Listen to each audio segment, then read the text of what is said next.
So every time there's a console launch, I feel like there's always one game that's supposed to kind of push this thing into the forefront and give it its kind of highlight its best features and all that, right? And the Nintendo Switch 2 just came out. I'm gonna reserve judgment on talking about the system for another time, but today I just wanted to talk about Mario Kart World. I've spent a lot of time with it. Huge Mario Kart fan. I've pretty much played all of them, and I want to talk about where this kind of ranks in like the pantheon of like my favorite Mario Karts and all that, because there are a few cool ideas here that we haven't seen before, and I feel like in the eyes of these media outlets that are giving these review scores out for the game, I think they're pretty accurate. I think they're pretty good. So I'm not shilling for anybody. I just call it like it is, down the middle. And yeah, we're going to touch on everything. So what I want to touch on first, let's just talk about like the way it looks. Obviously with the Nintendo Switch 2 comes a lot more power, comes a lot more capable things you can do with games, right? The Switch 1 was literally struggling from the gate, I feel like as the years went by, it was just more and more evident that that thing was having trouble hanging out. So with the Switch 2, it's like, this is essentially like a Switch Pro, so to speak, thus giving us more power and opening the potential of future games that are either being ported to the system or completely new games that are coming out. And Mario Kart World is the first one, so let's talk about it. The way it looks is incredible. I think it's the best looking game Nintendo's ever made, obviously, and it's definitely the best looking Mario Kart game ever. The colors just pop. I am a fan of the style that they're going with, where everything seems a lot more cartoony. When I think of Mario Kart 8, I feel like in a way Nintendo was trying to kind of give it an edge, right? Like I feel like everyone, like even Mario, like in the box art, like was always upset. He always looked angry. And with this one, it just feels like they are a lot more cartoony, a lot more laid back, and like, I don't know, it's just more, it looks more fun, I guess, even though Mario Kart 8 in its own right is a masterpiece. This one just seems like the spirit of a Mario game. I just feel it more with Mario Kart World. So yeah, Mario Kart World, let's get into it, man. It has a couple modes, one being a new one, but you got the regular Grand Prix, which is 8 cups, the mushroom, flower, star, shell, banana, leaf, and lightning cup. And then once you do all those, and I'm pretty sure you have to get the gold trophy for them, you unlock the special cup. The special cup houses this game's version of Rainbow Road, and I feel like Rainbow Road is always a highlight in every Mario Kart, right? Like that's the big daddy at the end. So yeah, the Grand Prix for the most part is your kind of run-of-the-mill thing until it isn't. The first course of each cup is your standard like 3-lap race, and then one of the new features, I guess, or gimmicks that they were talking about and they're introducing is once you're done the the first race, you are then driving to the next course. But driving to the next course also counts as part of the race. So kind of like the race never stops. It's not like driving to the next course is your downtime or whatever. Like what you're doing there also matters. And then once you get to the next course, it's not so much 3 laps. It's more like a lap and a half. And I don't know. I still don't really know how I feel about it, because on one hand, I like the idea of driving to the next course. It makes it seem seamless, and obviously we're going to touch on it, but it is Mario Kart World. There is a world to explore here. But the fact that you can drive to the next race, to me, also based on the world map, just kind of implies that like you could realistically drive to any course. And that kind of brings me to like talk about, I wish there was like a custom course like Grand Prix mode where you could like make your own cup or something and like kind of schedule like, instead of going from like Crown City to wherever, Shy Guy Bazaar, if that even connects, I'm not sure, you would go somewhere else, right? Because you can. So I don't know, I find it kind of odd that there's always a set path when they're still trying to, when at the same time they're trying to like open it up. I don't know. I don't know if I like the fact that I'm not doing 3 laps in each course. I don't mind it. It might just be a change that I'm just not used to, because you are spending significantly less time in all the other courses than you are in the first course of the cup. So I don't know. Maybe to each his own. Maybe it's just flavor of the month kind of thing, but I don't know. I still don't know where I stand on it. I think I'm leaning mostly positive, but we'll see how I feel down the road. Also, with Grand Prix, this is how you unlock your characters. There's 8 cups, so there's 8... Actually, no, sorry, there's 8 cups, but there's only 7 unlockable characters. The special cup, once you do the special cup, you don't unlock anything, I don't believe, unless you get some sticker. Which, real quick, stickers are such a... not a great reward, and you get stickers for anything. You drive 50 kilometers, you got a sticker. You jumped over a pipe, you got a sticker. Like, I don't know, it's... I wish they did something else, but anyway, I digress. You unlock 7 new characters through the cups. So keep playing the cups on Grand Prix and you'll get the characters. And it says here that there are 18 new courses exclusive to this game, and then the other courses are kind of just remixed. Like Dino Jungle from the GameCube still is Dino Jungle, but it's just remixed to Mario Kart World, and it looks amazing, by the way. I think it looks great.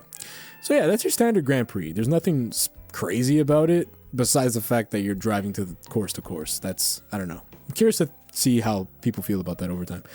Then they got a new mode. This is my favorite thing that I'm doing right now, to be honest. Knockout Tour is awesome.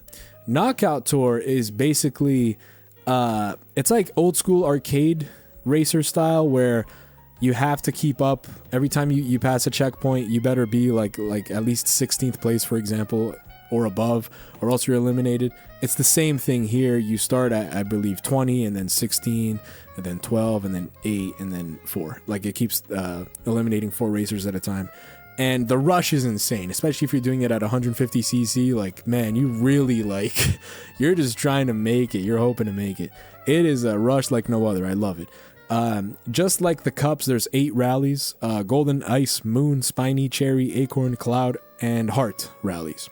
Again, just technically, you take the in-between courses gameplay of the Grand Prix, and this is what it is. You're driving basically like through courses from one end to another, and I don't know, it's such an exciting mode, and I feel like there's so much variety that you can kind of zen out and just...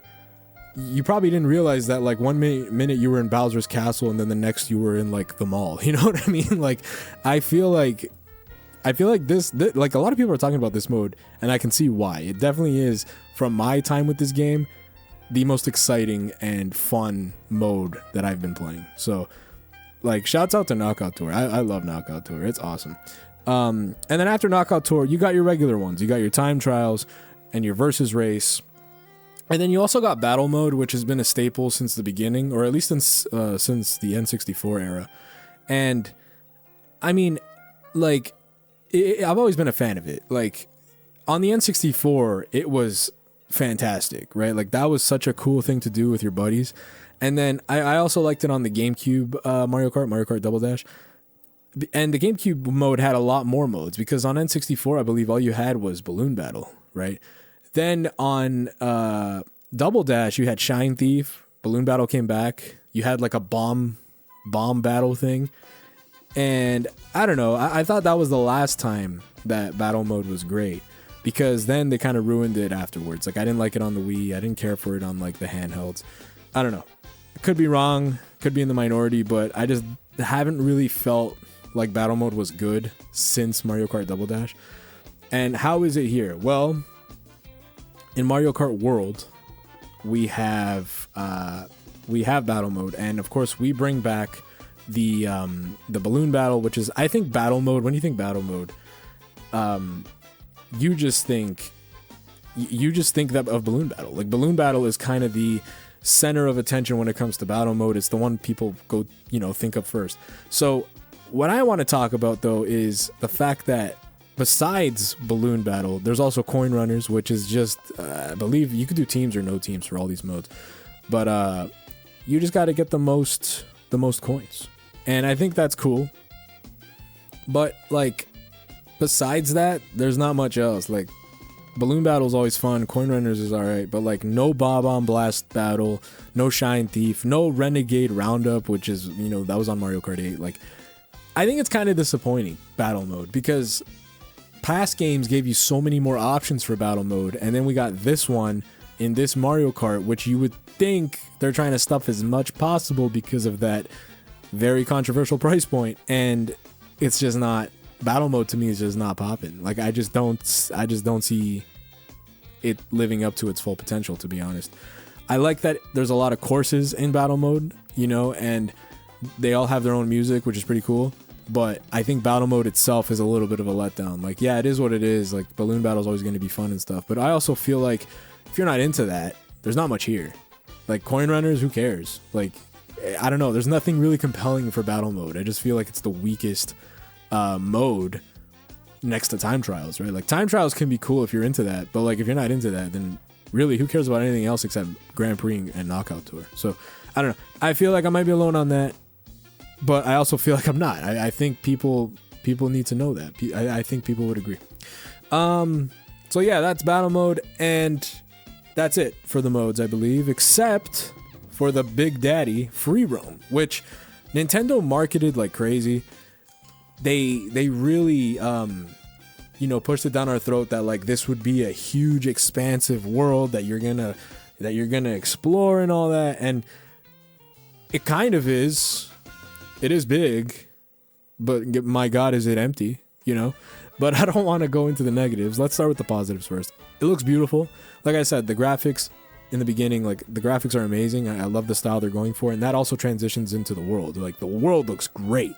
Like there's so many fake Mario companies like Bullet Bill Tires or whatever. Like it's really cool. And it is like, since I was a kid, I've always wanted something like that. Like I want like Mario World to be a proper Mario World. Like give me like a civilization, show me how people live and all that stuff, right? Like, and you really get that more than ever here. Mario Kart 8 had that too, but like when you're driving down like a country road and you see these little toad houses and stuff, and then like a Yoshi's Diner, which is important, and we'll get to that, but like a Yoshi's Diner is down the road, and then you see all these billboards like Sunshine Railway, and advertisements for the cups, mushroom piston engines. Like it's just cool, dude. Like that's so awesome to me. So I think it looks great, and the concept itself is great. I love like that this is kind of like Nintendo's take on Forza Horizon, and it's awesome to just kind of drive around. It's very zen-like sometimes. Like I can, in a strange way, I'll compare it to Marvel's Spider-Man. Like just swinging around and doing nothing sometimes is just great, and that's what you need to do, like for your own mind. But this is kind of similar, where it's just cool driving around and just seeing what's up. Like you see a car with like some pipes that are tilted up on its back, you'll take off of it like a ramp. The main gimmick of free roam is of course the P-switch missions and a couple other collectibles. If you see that, you'll go and do it, see what's up. I think it's a fine concept, right? And I think that, but going back to the P-switch missions, they're great. They're awesome, and there's a lot of variety, and they're actually, like, some of them are actually pretty hard. Some of them are really effing hard, I feel. Some of them took me, I've done one where it took me like half an hour. Like I just kept retrying it, and I knew what to do. It's just hard to master the controls enough to do it when, a lot of these missions, and part of the new gimmicks of Mario Kart World, we haven't talked about it, but let's talk a little bit about the mechanics. Grinding on rails, and there's now a jump button where you charge up your cart and you jump to get on rails or walls, because walls, you do wall riding and wall jumping. These are all new additions here, and that is primarily the new gimmick. Like we used to have in Mario Kart 8, like the wheels would go sideways and we'd get into hover mode. That wasn't really something you controlled. It's just something that the stage forced you to do. But that was the gimmick of the game. You didn't do hover mode anywhere else. Now you're grinding, you're wall riding, wall jumping, you're jumping off ramps. You could do a million tricks off ramps now as long as you have the airtime. Like, I think it's awesome. And it's definitely like that approach where it's easy to do but difficult to master. And these P-switch missions make you realize that, you might know how to do these things, but you got to master these things. So that's great, And then of course there's hidden items in the world map. You got two. You got Peach medallions, and you got the question block panels on the floor or on the walls, depends. Again, other than that, there's not much to do, and that kind of goes back to like my whole argument of this. It's just it's empty. Like, yes, there's a lot of things to do in the sense of like to explore and just to visually look, there's not much reward. There's not much incentive to do any of this. Like, getting these question block panels and these Peach medallions and doing the P-switches, they just get you stickers. Again, back to stickers. And I think stickers are a horrible reward, but here we are. Stickers are your main reward. And I think there's hundreds of stickers, you know, like everything you do, you get a sticker.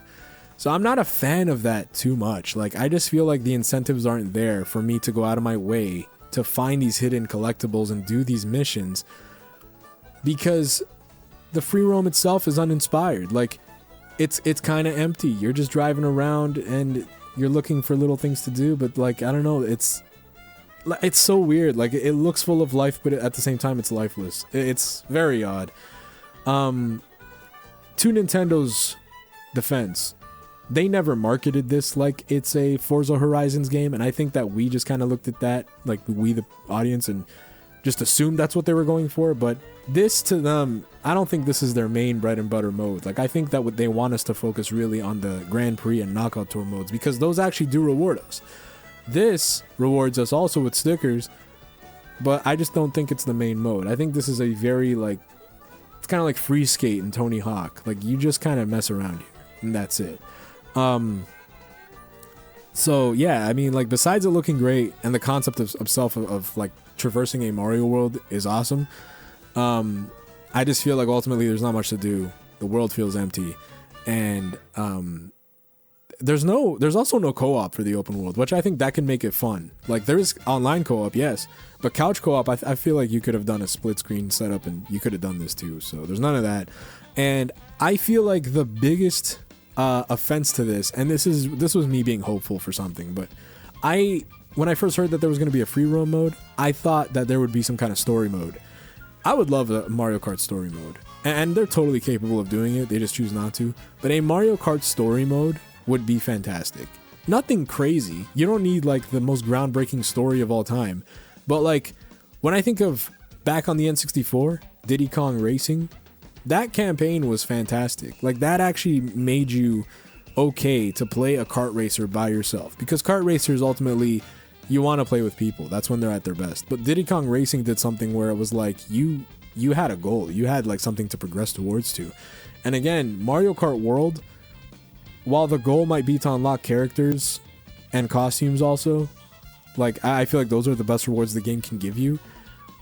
I'm rolling credits, you know, once I'm done the Grand Prix, and I'm unlocking all the characters once I'm done the Grand Prix. The costumes are probably what take a little bit of time, but if you really set your mind to it, you can knock it out in an afternoon. So like, I just don't really, I don't know, man. It's just, it lets me down more than it makes me happy, free roam. I'll be completely honest with you. It's just, didn't do it for me. Really wish there was a story mode. And just like a final, like, nitpick, I guess, with free roam, I mentioned how there's medallions and P-switches and question block panels. There's no way to really keep track of that stuff. You can see the panels, like, on the world map. If you hover over locations, it says how many question block panels you've activated. But for the Peach medallions and the P-switch missions, there's no way to look at that. So, again, it's like, why?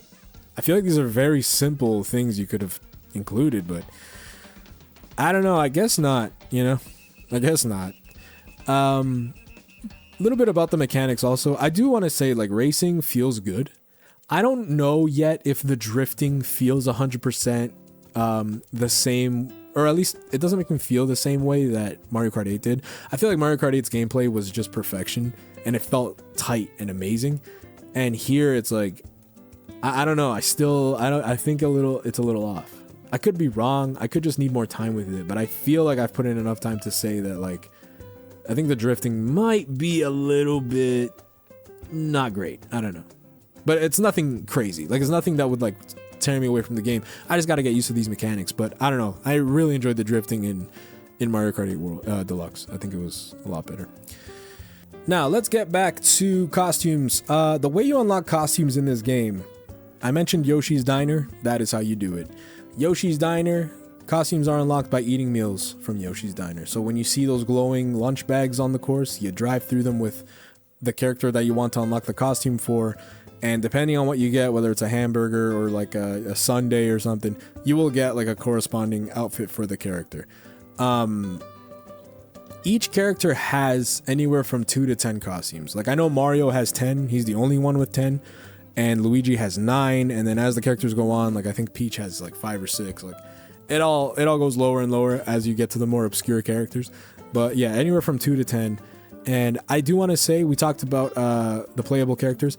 There are 50 playable characters in this game, but 24 of them are considered main characters. So your Mario's, your Princess Peach, your Bowser, Wario, Waluigi, the other princesses, like these are the main characters. The other 26 characters that you can play with are the NPC characters, which is like the Goomba, the Dolphin, the Cataquack. Like they really dug in the bag to get characters for this game. The Piranha Plant, the Pokey, the Pianta, like it's awesome. Like it's cool that you could use these guys to race, but like, man, like I just wasn't expecting. Like when you see a fish driving a cart, like it's pretty awesome. But anyway, these NPC characters, they don't have costumes. Only the main characters have costumes. So keep that in mind when you're going on these runs to unlock costumes, because costumes can be unlocked in every mode, even free roam. You just have to find the Yoshi's Diner lunch bags, and that's it. I also want to say, now that I've talked about it, the NPC characters, the way you unlock those, because they're not all available, you have to, in the races, you have to get the Kamek item, where Kamek comes out and changes some of the racers into a random NPC character, and once you get transformed into that character, that's how you unlock the character. So there is like this random element to it, but you can kind of like guide it in a way. I've heard that it depends where you're racing if you get the Kamek item. So if you're looking up a guide on how to get a certain character, and it'll tell you like where this character is going to spawn, but you do need the Kamek item, and you yourself don't need the Kamek item. That's the crazy part. You need someone else to get it to activate it and hope that you're one of the ones that gets transformed by it. Again, I'm not a fan of how they did this. Like, why didn't Knockout Tour unlock characters instead, instead of this random element? But again, I digress. I feel like Mario Kart World, as great as it is, it just makes weird mistakes. Or decisions, really. I'm not sure if they're mistakes yet, but the decisions are very, very odd. And that one might be the weirdest one. So, yeah, I don't know. Characters, costumes. Let's talk about carts. You unlock carts the same way you unlocked cart parts in Mario Kart 8 Deluxe. You just have to get coins. There are 40 carts in the game to unlock. You start off with 11, and every time you get 100 coins, you unlock a cart. The biggest pain in the ass is you can only get 20 coins per course. So if you, which is good. I mean, in Mario Kart 8, you only got 10, but you can get a max of 20. So if you do a cup and you do the 4 races, you get 80 coins at the end. You have to do one more race, which will carry you to the new card unlock. I mean, I think it's fine. Like, it gives me more reason to keep playing. So it's not so egregious. It's definitely not as offensive as how you unlock NPC characters and even costumes to a degree. So I'm okay with this. I think it's fine. And man, let me talk about the music. The music is worthy of like a Grammy nomination. Like, the music is fantastic. They kind of used the Super Smash Brothers formula, and what they did was, instead of just giving us like remixes of Mario Kart tracks from old games, they just went into Mario's history and like just remixed a ton of music. Like, I'm hearing remixes of Dire Dire Docks from Super Mario 64. I'm hearing the airship theme from Mario 3, one of the world themes from Mario 2. It's incredible. And it sounds so good, and the jazz like renditions of these things are so great. Like, if there's ever a physical album of this, I'm copping it. Like, I think it's fantastic.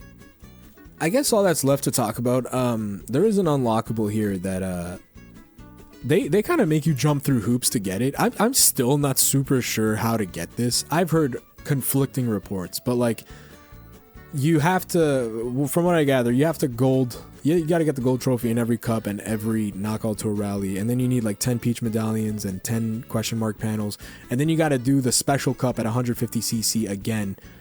to trigger this unlock. And you would think it's something incredible, like, I don't know, driving a boat through the fucking city or something, like, I don't know. But you unlock mirror mode. And you do get this, like, cool little cutscene and all that. But, like, that's a lot of hype. Like, that's a lot of rings to jump through just for mirror mode. Like, personally, I never liked mirror mode in any of the Mario Karts. I think it's a lazy filler thing that you did to get more time out of the game. Like, driving all the courses in reverse, sure. But, like, I just don't understand the excitement and hype about it. Especially in this game. You gotta do all that to unlock mirror mode. And, like, I never liked it. I think it sucks. And unlocking it sucks because you gotta do all this shit. And they give it a damn cutscene. Like, it's insane. They really must think that mirror mode's a fucking hit. I honestly would have settled for, like, the reward being 200cc. That's how much I hate mirror mode. Like, I think, man, mirror mode, that is not worth all that. I'm sorry. Like, I'm gonna get it at some point, but that's just because I'm having a good time with the game, and I'm probably gonna do all these, like, I'm gonna do the criteria regardless. But, like, the fact that it is criteria, and this is what it is, like, that's just baffling, man. I don't know. I don't understand that. That's insane. But anyways, I don't want to end on a sour note. Overall, I'm having a great time with the game. I think the game is fantastic. Like I said, the music's amazing. I love that there's 50 characters to choose from. I love the kart selection. I actually do like that the karts, they're actually, like, complete now. Like, before in Mario Kart 8, you actually had to pick, like, your body, your wheels, and all that. Like, now it's just standard. You pick a kart. Like, there's a kart, it unlocks, you pick it if you want it, whatever.